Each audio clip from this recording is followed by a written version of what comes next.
5 things you need to know to get hired.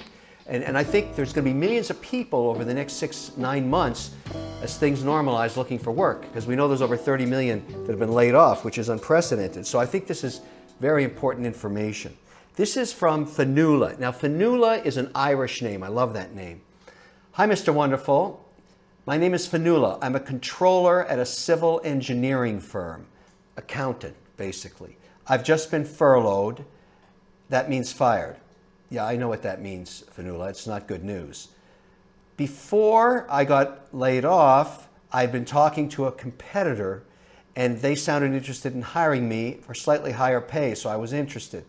Now they formalized the process and have asked me to come in with a resume next week to do an interview.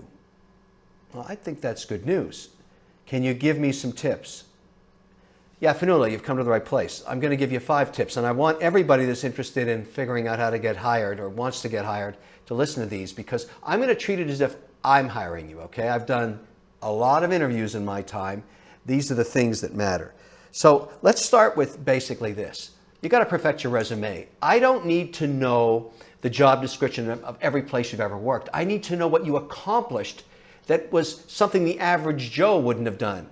I don't hire for competence. I hire people who routinely go above and beyond what's adequate. You got to communicate that. Don't leave blank spaces on your resume. That's number 2. Plenty of people have gaps in their work experience. Try and fill your time with things that matter to you. Just because you don't have a full-time job doesn't mean it isn't time to go and be idle. Get a volunteer gig or show your compassion and energy. Take an online course. Show you want to better yourself. I don't like to see gaps in resume. Nobody who hires does. So be careful when you're filling it out. You're doing something all the time. When you do the interview, number 3, watch your body language. If you're shaking your knee nervously or anxiously picking your nails at a time when we're meeting, how can I trust you to confidently represent my company in a high-stakes meeting? I like some peace and quiet, but focus.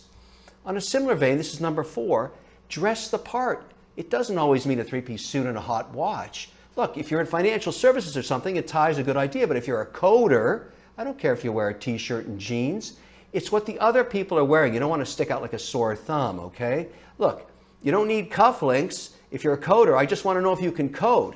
And number 5, show me you know how to plan for yourself and for my company. How does the job I'm hiring for fit into your career and life plan? I don't want to hire somebody who's there for a one-off in-between job, or who leaves disappointed that the job I gave them didn't lead to a career trajectory they had hoped for. I don't want to hire someone who joins my company and thinks they're just going to be comfortable when business is good. I always want business to be great. I want to be growing. My staff only knows how to think ahead. Good business isn't good enough. We're constantly working and planning towards being better.